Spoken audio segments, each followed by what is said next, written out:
Okay, welcome everybody. Good to see so many Kent faces. If we've not met yet, I'm Sandra Laurenson. Hopefully once Magnus gets back upstairs we'll have the slides ready. I'm chairing the local Viking Genes Shetland committee. There's a picture of the committee on the back of that leaflet that you might have picked up. And I'll be able to introduce my colleagues here. But our role is really to support the work that Jim and his small team at the University of Edinburgh are doing on this project. And it started with me having seen a similar presentation that Jim made back in September last year, next door at the museum. Maybe some of you were there, but I found it an absolute eye-opener about what Viking Genes is able to do. And as a result of that, and Peter Malcolmson, one of my colleagues, we happened to be sitting in the same row in the auditorium, and the next day Peter phoned me up and said, we're going to have to do something about this. And here we are, a few months down the line. But as I say, if you've not met me before, I'm Sandra Laurenson, chairing this group. And these are my colleagues. Lindsay, unfortunately, the guy on the left, is in London today. But we've got here Valerie, Elaine and Peter that you've probably met when you arrived. And we're all volunteers. We're just here in a supportive role. And the purpose of the committee is to support, as I've said, what Viking Genes is doing, helping with the Shetland aspects, creating awareness, but importantly, fundraising, particularly for this new community screening project that we're hoping to be able to deliver.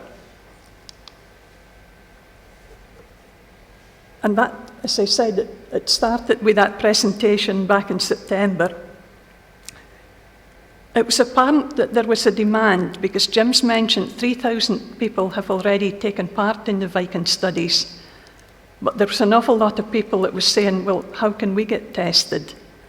And of course the programme had closed some time ago for new screening opportunities.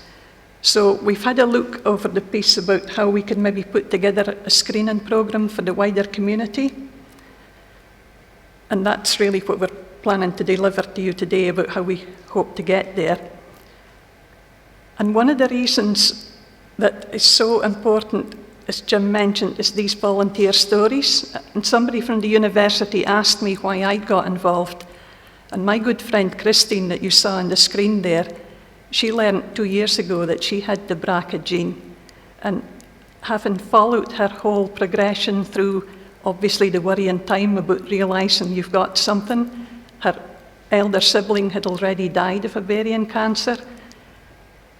She knew the steps that needed to be taken to address it. And through, thankfully, the really good relationship with NHS about doing the further screening and providing the opportunities, actually discovered a really early stage cancer, was able to get the intervention treatment and get the all clear. And to me, that's the most powerful thing, is all the people that have shared their stories. Without that knowledge, I think you didn't realise that the impact that it can have. And of course that cascades through, as Jim also mentioned, to other family members that then get picked up. And I think NHS Shetland's been really good about fast delivery of being able to screen immediate family members. I think it didn't happen quite so quickly with family that live down in England, but that's the opportunity that's been awarded to them. And thanks to all the volunteers that share their stories, as I said, it's such a powerful thing. So back in September, we thought we need to try and do something, and here we are quite a bit later on, but we've done a lot of the groundwork, and we've got a formal constitution for our committee and an agreement with the university that will be helping in this supportive role. We've done the due diligence on the Viking Genes Fund and the charitable status of the Viking Genes Fund, and we've already drafted a project plan. So the aim is to try and screen, or make screening available to an additional 5,000 Shetlanders. And the 3,000 that have already been screened don't need to be screened again because that data is securely held at the university. And our aim is to try and raise the funds needed through to the intended lifetime of the project, which might stretch for 4 years through to 2029. And the current focus is on these actionable genes, the things that something can be done about. And that's really the first priority. And Jim's obviously been working with this for 20 years, so he's got much longer term ambitions about how this can be rolled out in a wider UK-wide or Scottish-wide basis. But I have to say, Jim's been doing it for 20 years, and I've hardly been doing it for 20 weeks, and every day is a school day for me, so I'm learning all the time.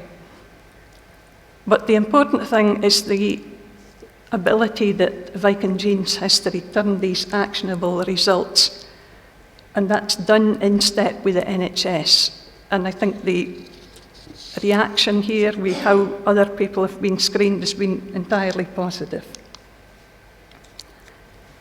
In terms of numbers, the past studies show that 2.5% of the population might have an actionable gene variant, and then there's the multiplier effect for the close family members. What it does afford is a huge peace of mind for the bigger majority of people that aren't affected. But the database is held for other variants that might become apparent over time. So I think, so to speak, realising, well, I've not got that gene, doesn't mean you're always going to be entirely healthy from something genetic, because in goodness knows how many years' time, perhaps another variant will crop up. And I've said here, not for you, there are folk that prefer not to know, and that's entirely understandable, and I think we all need to respect that. I've heard, it tends to be when people get a bit older and they think, well, I've gotten this far and I'm well and I've not got any offspring, I'm never needing to worry about whether I've got this gene or not got this gene. Completely understandable point of view. And if people change their mind over time, even if they consented to get the results, you can withdraw that consent at any time and ask for to be removed out of the database. But the overwhelming reaction has been for people asking, how can I get screened? How can I get this ability to be able to make these choices? And I think it's worth saying that the DNA is held securely at the University in Edinburgh. It's not a commercial product that some ancestry organisations might be offering.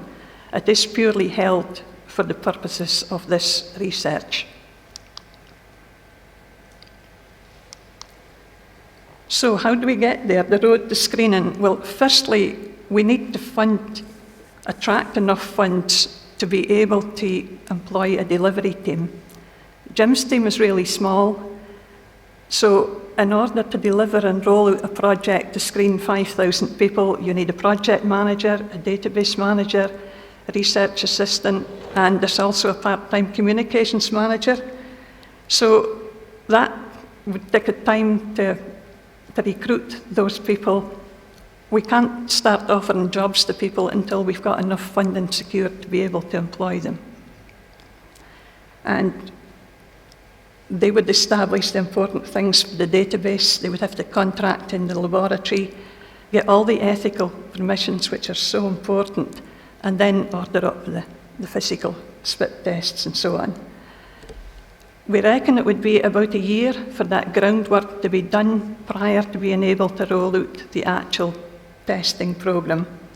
And then for 5,000 people, it could be a 3-year term to complete screening and to share the results. So the cost plan. There's a couple of elements to this. The current phase, which started last year in October, is with the PhD student Ben Fletcher, and he is establishing the panel of Shetland popular variants that the new screening programme would screen against. So you're not screening for everything, you're screening something that's bespoke to Shetland. And at the same time, work is continuing developing the existing data sets for Viking 1 and Viking 2. And that work required 57,000 to be raised in addition to the university contribution. And many of you in here today are fundraisers have done such sterling work so far, and that funding is nearly reaching the target. It's past 45,000, and I think more come in yesterday. That has at least secured this job for the student for 2 years. It's nearly there so that he can complete that piece of work.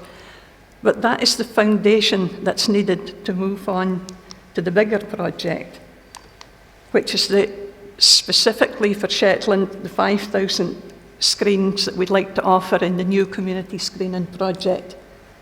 That overall cost is 1.8 million.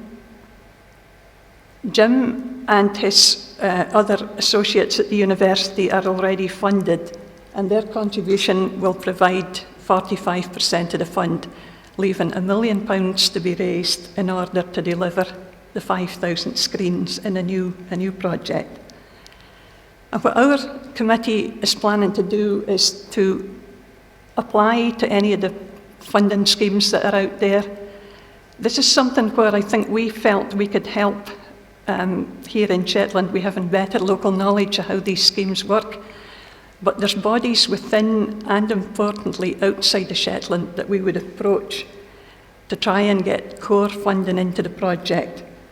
But a hugely important factor is the community-based fundraising, because there's no institutional body that'll want to fund 100% of something. They'll all want a basket of funds, of which community fundraising is such an important part. And what do we spend it on? Well, the spit tests in the laboratory, the practical, physical stuff, is about 25% of that cost. The salaries for the project team is a bigger proportion, but for a 4-year term, that makes sense.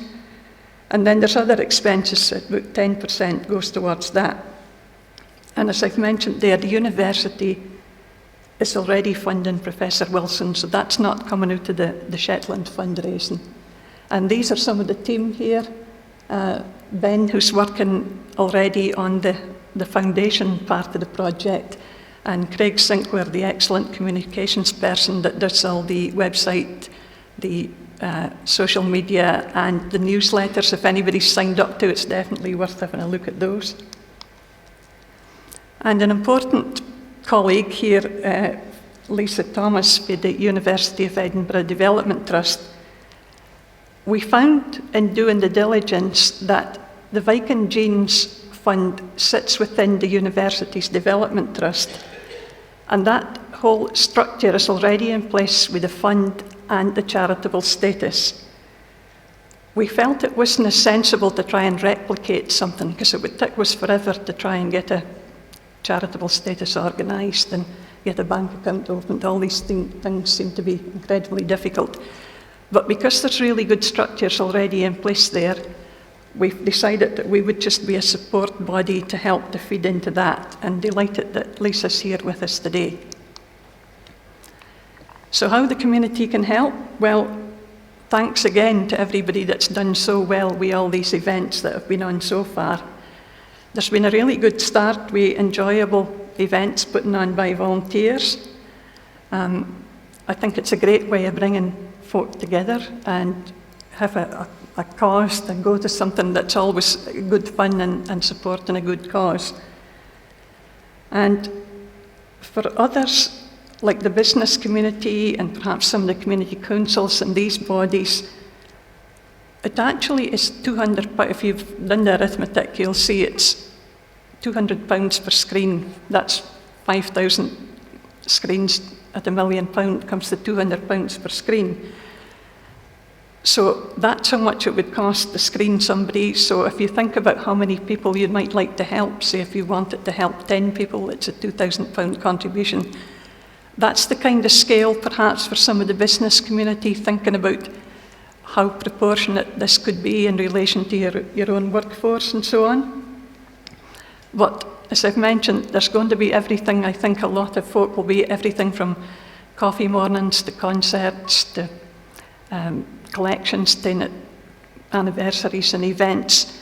So there's an awful lot of this foundation community work. It's so important to help to build the fund and build the community awareness. Through the university, on the website, there's an awful lot of help available there. There's a resources section where you can find out everything you might need, from the branding that you can use for making up a poster to how to remit the money back to the university. And there's also a helpful fundraise your way pack with ideas and suggestions on it. But I'm sure everybody's got their own favourite methods of collecting money for good causes. There's so many good charities and causes out there, but this project will be a specific lifetime. So it's maybe something that over the next few years, if folk think about when they're perhaps having a collection for an anniversary or something, that it might be something that's in folks' minds. But certainly well done again to what's happened so far, and we'll be helping to encourage other events that folk might enjoy.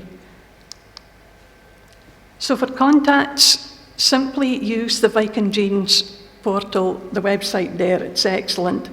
Craig Sinclair, he'll pass on to us in Shetland if anybody wants to contact us directly. It'll no be long till he's gotten the message here, and we'll find the appropriate route for you. So our committee, of course, is always happy to engage with you. We'll have a chance later on to mingle. And there will be future events. We're quite happy.